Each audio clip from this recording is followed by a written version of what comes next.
Ang sabi sa atin ng ating mga elders, ang pagmamahal ng Rasulullah sallallahu alaihi wasallam sa ating mga umat ay hindi lang dito sa mundo. Ang pagmamahal ng Rasulullah sallallahu alaihi wasallam sa kanyang umat ay hanggang sa kabilang buhay. Allah. Noong panahon na nagunaw na ang mundo, hinipon na Israfil ang mundo, hinipon na yung kanyang bukyong trumpeta. Sumabog ang mundo, sumabog ang kalawakan, sumubog ang langit, lahat wala nang natira. No. Hanggang sa pangalawa na iipa pinag-utos naman ng Allah Ta'ala kay Israfil na hipa niya ng bukyong. Ano nangyari? Nabuhay ang lahat ng mga tao. Magmula sa Adam alayhis salam hanggang sa huli-huling taong mabigising, bubuhay ng Allah Ta'ala. Ngunit sa panahon ngayon, na ang kauna-unang papagising ng Allah Ta'ala na kanyang mga tao, kanyang mga alipin ay ang Propeta Muhammad sallallahu alaihi wasallam. Bago ang ibang mga tao. Uutusan ng Allah subhanahu wa ta'ala yung kanyang apat na anghel, si Mikael, si Jibril, si Israfil, at si Malakal Maut, Israel. Uutusan niya, hay kayong mga anghel na hanapin nyo yung libingan ng Rasulullah sallallahu alaihi wasallam at gisingin nyo na siya. Wow. Hinanap ng apat na mga anghel mula sa lupa na hindi na nahanapan yung libingan ng Rasulullah. Bumalik sila sa layala na hindi namin mahanapan yung kubur, libingan ng Rasulullah. Ang sabi ng Allah Ta'ala na bumalik kayo, hanapin nyo yung tihaya, yung nur. At kapag mayroon kayo nakitang nur na yun, ang libingan ng Rasulullah sallallahu alaihi wasallam, na-direct sa aking arch, yung kanyang nur. Mabilis pa sa last 4 na bumalik sila agad sa lupa. Ang mga anghel, si Jibril na makaisang ganun lang, nandito na sa lupa agad. Ganun kabilis, lumipad ang Jibril alayhis salam. Allah Akbar. Dugtong natin, natanyan ni Jibril. Sabi niya na 3 beses kong nagamit, Bintero ng Rasulullah sallam, ilang beses mo lang nagamit kung pinakamabilis mo paglipad. Sabi ng Jibril sallam, ya Rasulullah 3 beses. 3 beses ko na nagamit yung mapangyarihan ko ng Allah Ta'ala na mabilis ko ito. Una sabi niya, nung pinatay ni Ibrahim alayhis salam yung kanyang anak, si Ismail. Nandito lang yung kutsilyo, yung bulok ng Ibrahim. Naglalakot ka na, palitan mo ng kambing. Napalitan niya lang. Ganun kabilis ang paglipad ni Jibril alayhis salam. Pangalawa, nung inutusan ng Allah Ta'ala na naman Jibril alayhis salam, dun sa panahon ni Ibrahim alayhis salam, yung nasabi rin sa kwento na nung palamigin ng Allah Ta'ala yung kanyang apoy. Isa sa kwento niya sa riwayat na kagagawan niya ni Jibril alayhis salam, on the spot na dumating kagad si Jibril alayhis salam. Allah. Ganun kabilis. Lumipad si Jibril alayhis salam, kaya one time na, andun na kagad sila sila. Sinumahanapan nila yung lupa, yung kubur ng Rasulullah sallallahu alaihi wasallam, inutusan si Jibril alayhis salam, isa sa kanyang mga kasama langit. Alam natin na si Jibril alayhis salam na siya ang pinakapinuno ng lahat ng mga anghel. Yutoy niya si Israfil, Israfil nagising mo. Ang Muhammad alayhis salam.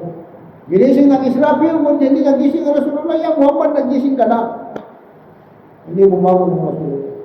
Inutusan niya si Mikael, nagising ganun din. Inutusan niya si Israel, si Malakal Maut, gisingin mo na ayaw pa rin gumising. Hanggang nga sinabi ng 3 anghel, si Israfil, si Mikael, at saka si Israel. Kaya Jibril, ikaw na lang gumising sa kanya dahil ikaw ang kanyang best friend kung siya ay nabubuhay ka. Wow.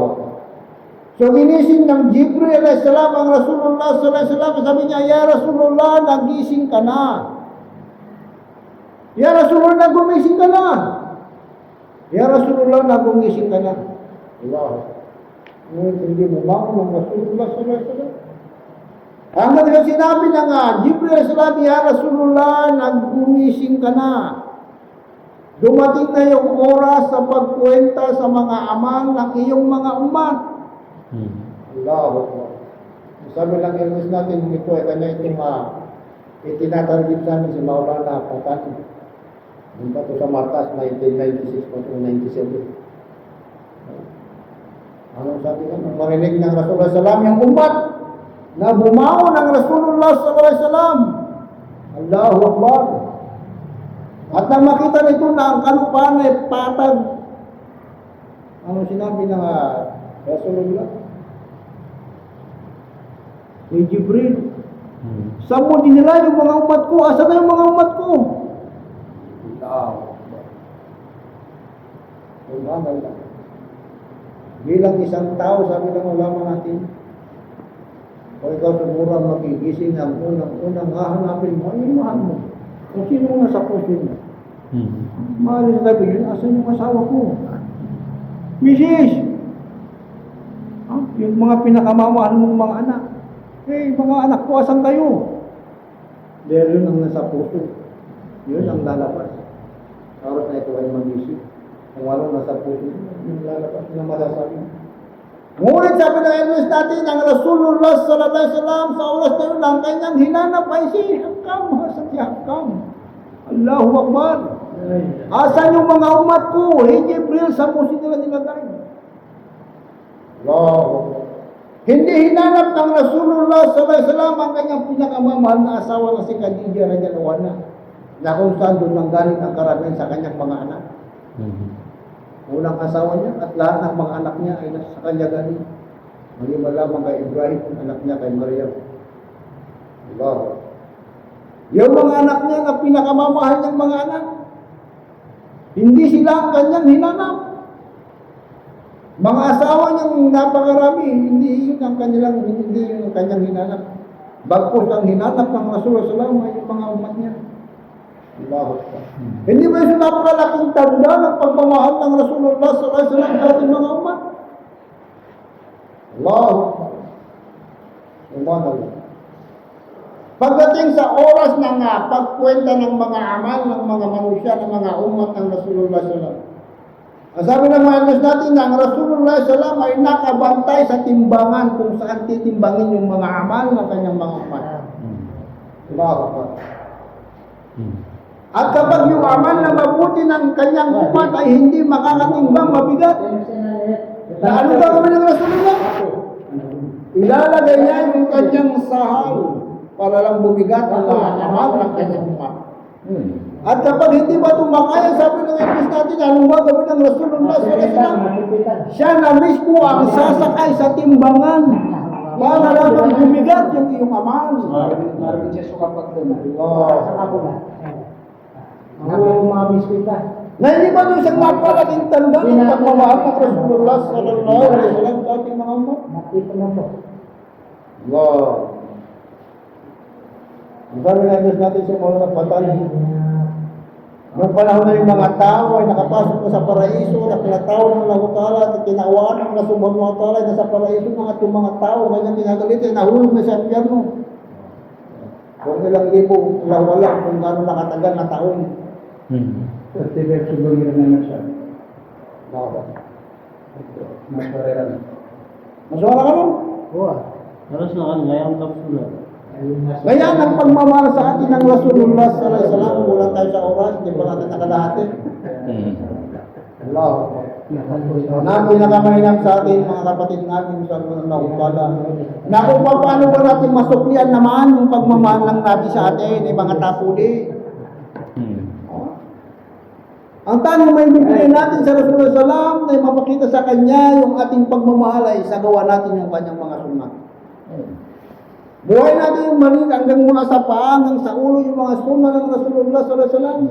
Doon lang natin may papakita na pagmamahal din natin sa Rasulullah SAW. Sabi na ng Rasulullah, kung tinawa ng tao na buhayin niya yung isang sunnat ko lamang. Pagkaraan na pagkalipas ng mga tao, pagkalimot ng mga tao na hindi ako papasok sa Jerusalem, sa surga, paraiso, hanggat sila hindi ko makita sa aking likod. Allah.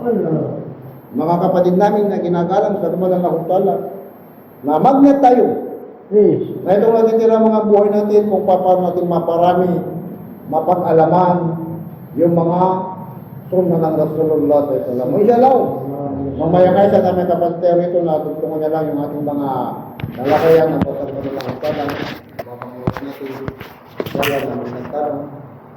Bawal.